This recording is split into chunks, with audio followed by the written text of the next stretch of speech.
So student, penicillin के जो first generation का टाइप था वो था हमारे पास पेनिसिलिन जीन, जो हमारे पास आइडेंटिफाई हुआ था। तो पेनिसिलिन जी हमारे पास कैसी एंटीबायोटिक है, एक बैक्टीरियल सीडल है। तो बैक्टीरियल सीडल का मतलब कि डायरेक्टली किल कर रहा है growth of bacteria. It works by inhibiting the synthesis of the bacterial cell wall, ultimately leading to the bacterial cell death, जो कि हमने ऑलरेडी डिस्कस किया था। It effective against a wide range of gram positive bacteria including streptococcus, right, staphylococcus, and used to treat pneumonia, skin and soft tissue infections। ठीक है। And penicillin V हमारे पास कैसे होता है, नैरो स्पेक्ट्रम एंटीबायोटिक की तरह ये काम करता है, meaning it is only effective against the certain type of bacteria. Broad में मतलब कि बहुत सारी चीज़ें, बहुत सारे जो हमारे पास बैक्टीरिया वो इंक्लूड हो जाते हैं। और नैरो का मतलब है कि इसमें सिर्फ ये इफेक्टिव होगा जो हमारे पास सर्टेन टाइप के कुछ बैक्टीरियाज हैं उनके लिए।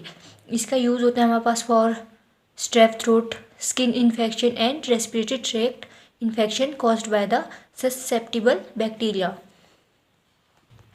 And here penicillin G, this is the original form of penicillin and is typically administered intravenously. It is effective against a wide range of bacteria। and penicillin V, this is the oral form of penicillin। ये हमारे पास original form है, ये हमारे पास oral form में है।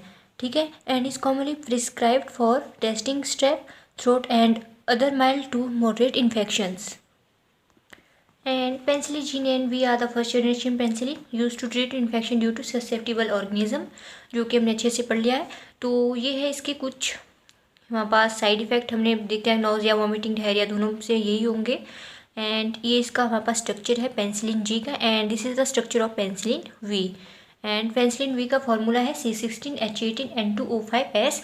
And hair penicillin G का formula है हमारे पास C16H18N2O4S। इसमें डिफरेंस बस यहाँ पर है, यहाँ पे O4 है और इधर NO5 है। ठीक है, मतलब कि एक ऑक्सीजन इसमें ज़्यादा ऐड हुआ है, बाकी कोई इसमें डिफरेंस नहीं है। एंड सबसे उसके बाद हमारे पास आता है एम्पिसिलिन। एम्पिसिलिन हमारे पास कैसा है, डिस्कवर हुआ ये 1958 में, and coming to the commercial use in 1961। Right, it is a broad spectrum and penicillin that is effective against the both gram positive and negative bacteria। It is commonly used to treat respiratory, urinary and gastrointestinal infections। It was developed to overcome the issues of drug resistance and extent of antimicrobial coverage of penicillin। It is also resistant to acid, so it can be administered orally।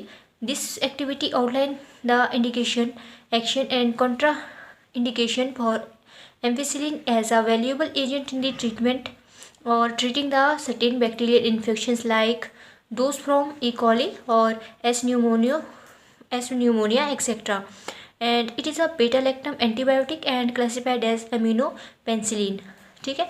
तो इसके side effect में हमारे पास rashes आ जाते हैं, nausea and diarrhoea. Here it is the diagram of ampicillin and its molecular formula है C16H19N3O4S। Right.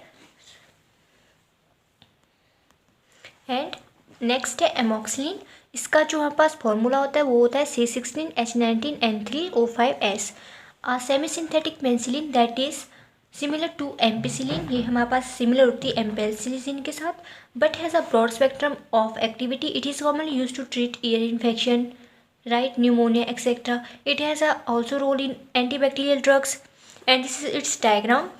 And amoxicillin is also sometimes used together with another antibiotic called clarithromycin या biaxin इसको कहते हैं, to treat the stomach ulcer caused by the helicobacter pylori infection.